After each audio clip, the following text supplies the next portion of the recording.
Good morning, welcome to my channel A J creation. আশা করি তোমরা সকলে ভালো আছো। আমরাও খুব খুব ভালো আছি। বড়োদেরকে প্রণাম আর ছোটোদেরকে অনেক অনেক ভালোবাসা দিয়ে আজকে ভিডিওটা শুরু করে দিলাম। দেখো সকাল সকাল রান্না দিয়ে। তো আমি আগেই বাসি কাজ আমার সমস্ত কমপ্লিট হয়ে গেছে, হয়ে তারপরে কিন্তু রান্নার দিকে চলে এসেছি। প্রত্যেক দিন বাসি কাজ করা মানে শেয়ার করা তোমাদের সাথে অসম্ভব হয়ে যায় বন্ধুরা। ওর জন্য প্রত্যেক দিন আর শেয়ার করতে পারি না, তাহলে আমার রান্নার 12টা বেজে যাবে। 8টার থেকে 12টা বেজে যাবে, বুঝতে পারছো? তাই দেখো আমি আজকে কী কী রান্না করব সেটা একটু একটু করে তোমাদের সাথে শেয়ার করব। আর তার সাথে সাথে না আজকে একটা ডিমের রেসিপি শেয়ার করব। আশা করি তোমাদের ওই রেসিপিটা না ভালোই লাগবে।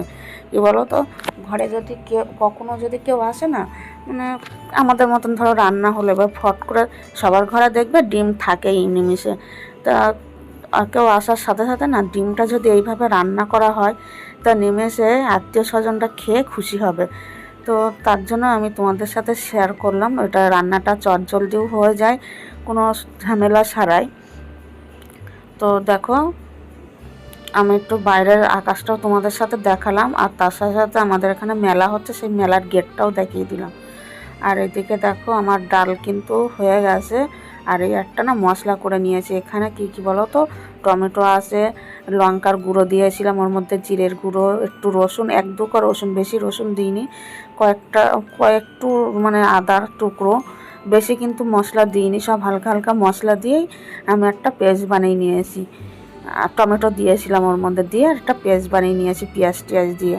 আর এদিকে দেখো ভেন্ডি আলু পেঁয়াজ দিয়ে একটা ভাজা করছি আর ডাল করছি। আর এইদিকে দেখো ডিমটা আমি সিদ্ধ করে নিয়েছিলাম, নিয়ে তারপরে ওই ছাড়িয়ে নিয়ে মশলাটা দিয়ে আমি কিন্তু ভালো করে কষিয়ে নিচ্ছি। এইটাতে জল ঢাললে হয়ে যায়, একটু জল দিলে হয়ে যায় রসা ডিমের ঝাল। তা আমি কিন্তু এটা ডিমের ঝাল করব না। তো শেষমেশ দেখো আমি এটারে কি রান্না করছি। বন্ধুরা ধৈর্য সহকারে কিন্তু দেখবে, না দেখলে তোমরা কিন্তু মিস করে যাবে। যদি তোমরা স্কিপ করে করে দেখো তা কিছুই বুঝতে পারবে না। তো দেখো আমি কিন্তু এটা ভালো করে করে কষাবো। আর কষাতে কষাতে যখন তেলটা ছেড়ে আসবে, দেখো অনেকটাই কিন্তু তেল ছেড়ে এসছে এখন। এই পর্যায়ে এসে আমি কি করব বলো তো, ডিমগুলোরে না হাফ হাফ করে কেটে নেবো মাঝখান দিয়ে। তার জন্য আমি কিন্তু ফোনটা রেখেই আমার করতে হবে, কেননা এটা এক হাত দিয়ে অসম্ভব, এটা 2 হাত দিয়ে চাকু নিয়েই তারপর করতে হবে। আর আমি কিন্তু তার আগে এটার মধ্যে আমি একটু গরম মশলা দিয়ে দিচ্ছি, গুঁড়ো দিয়ে ভালো করে নাড়াচাড়াও করে নেবো, যাতে সবটাই লেগে যায় মশলাগুলো, গরম মশলাগুলো। তো এই পর্যায়ে কিন্তু আমার অনেকটাই কষানো হয়ে গেছে বন্ধুরা, দেখতে থাকো। আর এইটা না খেতে এত সুন্দর হয়। আর যখন ডিমগুলো হাফ করে কাটা হয়ে যাবে তখন ওর ভিতরেও মশলাগুলো দেখো আমি কিন্তু ডিমগুলো হাফ হাফ করে কেটে নিয়েছি মাঝখান দিয়ে। কেটে নেওয়ার পরে এবার যখন আমি ডিমগুলো আবার উল্টে উল্টে দিয়ে করব, আর বন্ধুরা এই পর্যায়ে এই আমার কিন্তু রান্না কমপ্লিট। তো বন্ধুরা দেখো রান্নাটা আর একবার তোমাদের সাথে শেয়ার করছি, দেখে নাও। আর তোমরা যদি ওইভাবে রান্না করে মেহমানদের সামনে দাও না, সত্যি ওরা খেয়েও খুশি হবে আর তোমার প্রশংসা করতে বাধ্য। আর এক থালা নিমেষে না উড়ে যাবে, মানে আর তোমার কিছুই লাগবে না। যারা একটু শুকনো শুকনো খেতে ভালোবাসে, যারা একটু ঝোলে ঝালে খেতে ভালোবাসে তাদের একটু অসুবিধা হবে। তা দেখো ডিমটা দেখতে অসাধারণ লাগছে, খেতেও কিন্তু অসাধারণ হয়েছিল। তোমাদের সাথে না পুরোপুরি ভিডিওটা আমি শেয়ার করতে পারিনি, কেননা অতিরিক্ত তাড়াহুড়োর মধ্যে রান্নাগুলো করতে হয় তো সকালবেলায়। ওর জন্য যতটা পেরেছি তোমাদের সাথে ততটাই শেয়ার করার চেষ্টা করেছি। আশা করি ডিমের রেসিপিটা আজকে তোমাদের বুঝতে অসুবিধা হয়নি, কিছু অন্তত তো বুঝে গেছো। তো তারপরে দেখো আমি গ্যাস ট্যাস মুছে সব গ্যাসের উপরে তুলে দিয়েছি, দিয়ে আর এই দেখো কত বাসন থালা বেরিয়েছে। এবার যাব আমি বাসন থালা মাজতে।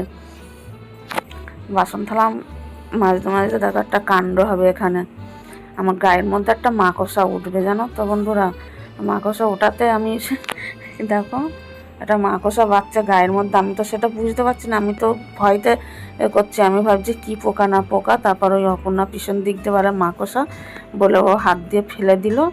আর এদিকে আমার ছেলে ক্যামেরা করছিল জানো তো। আর দেখো আমার বাসন থালা কিন্তু মাজা হয়ে গেছে অলরেডি। আমি এবার ডলে ডলে সব ধুয়ে নেবো বাসন থালা, নিয়ে তারপরে বাসন থালাগুলো আবার ঘরে এসে গুছিয়ে রাখবো, কেননা জল ঝরে গেলে, কেন আমাদের এইটা কাজ আমাদের করতেই হবে, প্রত্যেক দিনের রুটিন এটা। তো বন্ধুরা ভিডিওটা কিন্তু অনেকটাই বড় হয়ে যাচ্ছে। তো আবার ফিরে এসেছি কিন্তু সন্ধ্যের সময় দেখো। আর আজকের সন্ধ্যের সময় তোমার দাদাভাই গেছিলো বাজারে, তো ওখানে বাটা মাছ নিয়ে এসেছিলো। তো এই রেসিপিটা তোমরা তো আগেই পেয়ে গেছো, আর ভিডিওটা দিচ্ছি আমি আজকে, কিছু করার নেই। তো আমাদের আজকে সন্ধ্যের সময় মেনু হচ্ছে এই মানে টিফিনের, আর আমার ডিনার জানো তো। আর আমি কিন্তু আর কিছুই খাইনি, এই মুড়ি খাওয়ার পরেই আমার খাওয়া শেষ পর্যায়ে ছিল।